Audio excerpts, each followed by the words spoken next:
Ya ayyuhalladhina amanu. You see the passage began, Ya ayyuhan nas. Remember that? All humanity.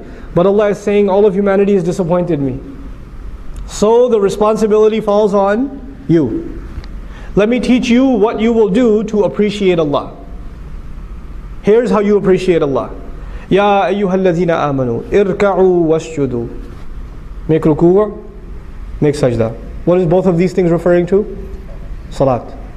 The first act Allah teaches first He complained about humanity. That you're not doing your job in appreciating me. You believers, it's your turn. You need to appreciate me. The first step in appreciating me will be salat. Where's your salat? How much we appreciate our salat is a good indication of how much we appreciate Allah. How active, how vigilant we are in getting up out of bed. How lazy we feel in making it to the masjid. How lazy we feel. How bored we are when the recitation is not entertaining enough. All of those are good indicators of where we stand before Allah Azza wa Jal. Irka'u wasjudu. Make ruku' and make sajda. And irka'u wasjudu are parts of salat, but they're also attitudes.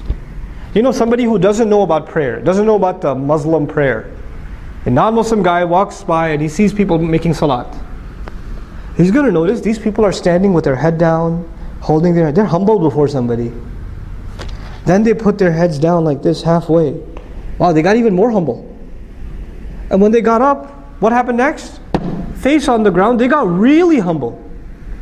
In other words, he's noticing that there's a progression in their humility to Allah, to whoever they're worshipping. They're getting even more and more and more subservient. This seems like they're appreciating their master, they appreciated him more, and they appreciated him even more. The progression of salat itself teaches us that we're supposed to evolve, grow in our humility to Allah. That's a really important point, especially if it has to do with Islamic work. You know what happens with people when they get involved with Islamic work? I'm no exception. All of us can be victim to this. The more tenured, the more experienced you get in Islamic work, the more full of yourself you get. I know what this stuff is. You're a rookie. You're a newbie. I've been a board member at the masjid for 20 years. What do these guys know? You know? I ran the MSA 2 semesters in a row. When you get experience, and you don't get more humble, you get more arrogant. Because you know, in any other job, when you have more experience, you have more credentials, you have more respect, you have more appreciation, you're worth more. Right? Allah is teaching us the exact opposite attitude. The more you grow in deen, the more humble you should get. The more humble you should get. Subhanallah. And you'll notice, it's a good check. It's a good gauge. What was Iblis's problem? Adam alayhi salam, what's on his resume?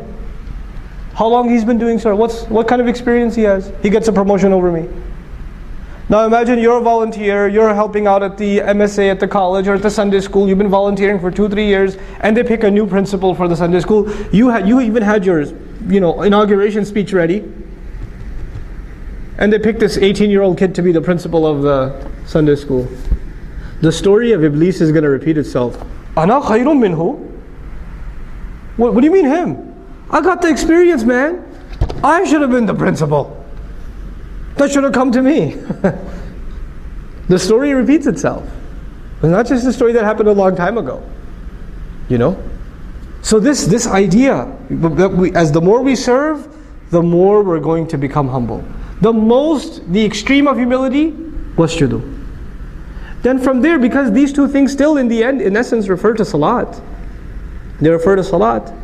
What about in between the salawat? وَاعْبُدُوا رَبَّكُمْ, and enslave yourselves and worship your master. In other words, now that ruku' and sajda is done, that's not the only ibadah. You understand ibadah is more than that. Ibadah is an attitude. I'm a slave. I'm here to serve.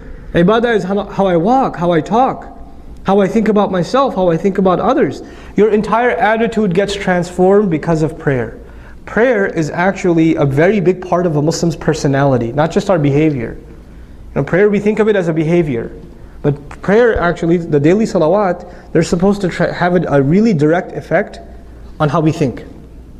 Our attitudes, our thought process, our mentality. Between Dhuhr and Asr, my thoughts are going to be impacted by the Dhuhr prayer. Between Asr and Maghrib, my thoughts, my priorities are going to be impacted by the Asr prayer. It's the way a Muslim carries himself as a abd. That's shaped. That's what the salawat do. You know how pillars hold a building together? The salawat hold our day together.